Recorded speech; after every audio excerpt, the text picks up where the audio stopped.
Assalamualaikum, jumpa lagi ya Besti. Oke, ini lanjutan video yang ngobrolin soal nembak warna silver yang barusan. Nah, kalau tadi kita sudah coba sampaikan tentang gimana nembakin warna silvernya, gimana teknis biar cat di ujung sambungan tidak sampai kejadian gosong atau lebih gelap. Nah, yang di video kali ini kita lebih obrolin soal pemilihan clear coat ketika cuaca lagi panas. Oh ya, mumpung belum kelupaan.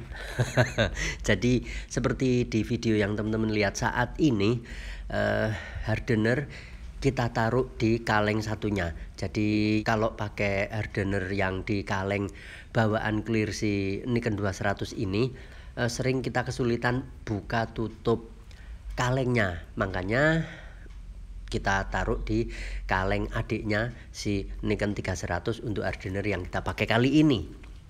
Balik lagi soal pemilihan clear yang sesuai saat kita nembaknya pas kondisi cuaca panas.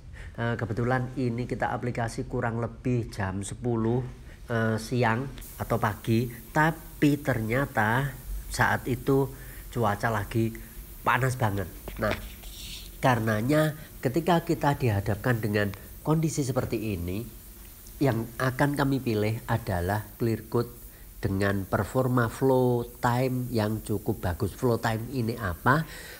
Waktu lumer yang cukup panjang. Jadi ketika clear sudah ditembakin ke panel, dia tidak langsung berhenti bergerak, tapi dia masih mampu untuk lumer hingga akhirnya meskipun cuaca panas, ketika kita nembak terus masih ada beberapa titik yang kurang rapi, misal ada jerukan yang kurang rata, atau mungkin ada sedikit di ujung-ujung yang misal sedikit kurang kenyang. Nah, ketika clear yang kita pakai punya flow time yang cukup bagus, hal-hal tersebut akan bisa dapat lebih rapi ketika sudah jarak sekitar 15-20 menit setelah acara nembak clear coatnya. Kenapa? Sekali lagi karena clear coatnya masih bisa gerak setelah dia nempel ke panel. Nah, ini alasan kami kenapa saat ini kita pilih si Nikon 2100 HS. Tak lain karena menurut kami dia punya flow time yang relatif cukup bagus dengan harga yang masih terjangkau oleh kantong kaki 5. Di sisi lain, flow time yang panjang yang dipunyai si Nikon 200 ini tidak bergantung pada thinner yang dipakai. Maksudnya memang dari bawaan karakter si Nikon 200-nya, dia itu punya flow time yang cukup panjang. Jadi misal di kondisi cuaca yang normal, misal di sekitar 27 sampai 29 derajat, kita tembak dia tanpa dikasih thinner pun dia masih mau bergerak setelah nempel ke panel.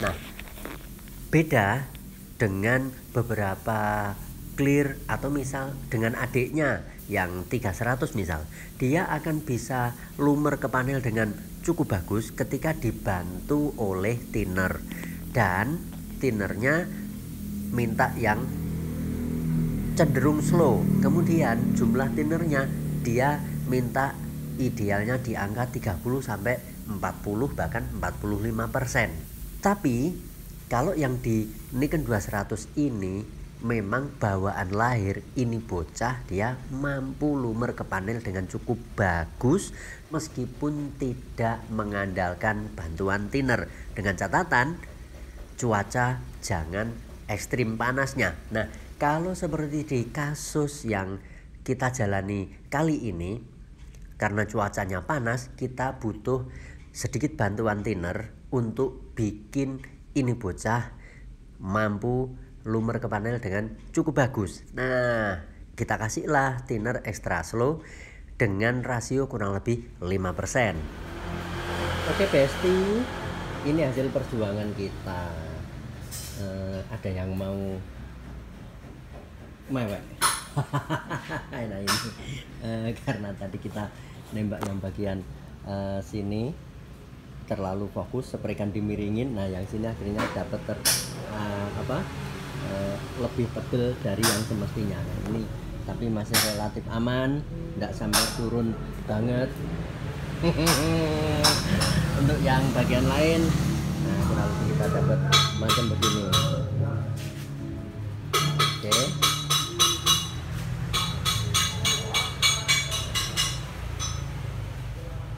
Kurang lebih kita dapat macam begini. Ini ya kalau silver nggak seberapa kelihatan. Ini sebenarnya platnya sedikit kurang masuk karena kemarin penyok, tapi ya sekali lagi kalau misal tarif yang dicanangkan ternyata ada di tawar, ya kadang kita harus kejar waktu juga. Jadi ini yang punya kendaraan minta secepat mungkin bisa selesai, ya telitinya jadi sedikit dikurangin, menyesuaikan dengan tuntutan tarif yang disetujui. Oke, kenapa kita tidak blending ke bumper? Karena bumpernya udah kayak begini, mau di blending ini malah sengsara nanti. Jadi ini hampir pasti warnanya kelihatan belang dengan bumpernya, karena bumpernya udah pernah dicat dan hasil tembakan cat yang sebelumnya macam kayak begini. Jadi ini kayak ngedop gitu bumpernya. Nah makanya kita idealnya sih sebenarnya kalau kerjaan begini bumper kanan kiri kita timpa sekalian. Oke, kita tunggu kering, nanti setelah dipoles semoga ada kesempatan untuk kita dokumentasikan. Nah perkara macam kayak begini ini sisa lem nggak dibersihin banget, ini sengaja untuk mempermudah nanti saat pemasangan. Nah macam yang begini nggak dibersihin banget sengaja. Oke, untuk yang bagian ini sudah tidak terlihat ada yang kurang kenyang catnya, sudah cukup. Untuk hasil tembakan sudah mau kelihatan ngeblend alias nyampur antara cat yang lama dengan yang baru. Meskipun di area sini tadi kita tidak timpa cat, area sini tidak timpa cat, ujung tidak timpa cat, sekedar kita sambung catnya di area sini, yang sini juga di area sini. Kenapa tidak diblok? Sekali lagi, kalau kita ngecatnya ngeblok, kita tidak ada acara belajar untuk nyambung warna silver. Oke Besti, ini sudah kita jemur kurang lebih 3 jam. Nah ini sudah siap untuk kita lanjut amplas. Nah, kebetulan ini tadi selesai sekitar jam berapa ya, setengah 10 mungkin. Sekarang sekitar jam jam 1, berarti 11 rolas siji. Nah ini sudah kurang lebih 3 jam atau 3 jam setengah kita jemur, sudah bisa untuk kita lanjut poles-poles. Yang di sini tadi yang kelihatan ada mau jatuh, dia sudah mau lebih kempes lagi. Selamat. Oke, mungkin kalau nanti nggak sempet videoin setelah moles, ya kurang lebih hasilnya macam kayak begini. Ini sambungan silvernya, sambungan catnya di area sini tadi, kemudian yang dry coat mode yang kita tembak kering di area sini, dan kita blend, kita sawur yang sambungan di area sini, di sekitaran sini. Yang sini tidak dicat di blok, yang sini juga tidak dicat di blok. Kita lihat apakah dia ada segala gosong-gosong. Alhamdulillah selamat iki Besti. Oke, sekian dulu perjumpaan kali ini ya lur. Intinya secara sederhana, untuk nyambung cat mau warna apapun, usahakan di area blendingan, di area sambungan kita nembak catnya jangan tebel. Jadi kalau terlalu tebel nanti bikin yang di area sini yang ada epoksi karena dia cukup tebal. Di ujung-ujung epoksi, di pinggiran-pinggiran yang ada epoksi, biasanya dia akan ada reaksi antara cat yang lama atau clear yang lama dengan thinner yang kita semprotin bareng dengan cat. Nah, itu yang bikin nanti cat yang lama lumer dan muncul warna lebih gelap. Jadi macam kayak yang begini, misal ini nembaknya tadi terlalu basah di sini, kita bakal bikin cat yang lama, clear yang lama, lumer kena thinner yang kita tembakin bareng cat. Akhirnya sekali lagi muncul gosong di ujung sambungan. Jadi itu sedikit pelajaran yang bisa kita serap dari acara kurang lebih setahun lalu, setahun setengah lalu ya, kita dapat tiket untuk meeting Zoom bareng Sata Jerman. Waktu itu ngobrolin tentang mini jet yang nozzle-nya SR.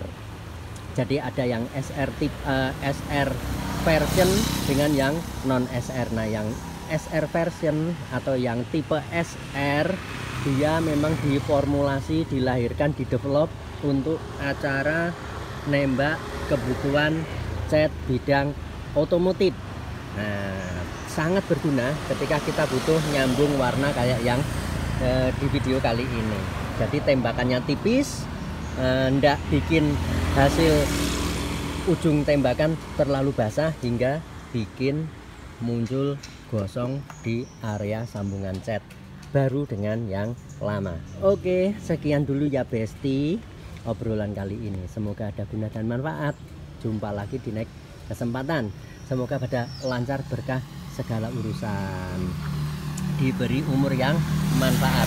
Mohon maaf kalau videonya mungkin ini kita kasih suaranya ada berisik-berisik karena untuk ngobrolin ini kita butuh live mulai dari awal sampai akhir. Sebenarnya idealnya pakai live.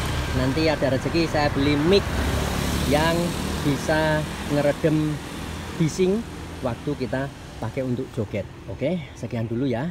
Jumpa lagi di kesempatan. Assalamualaikum.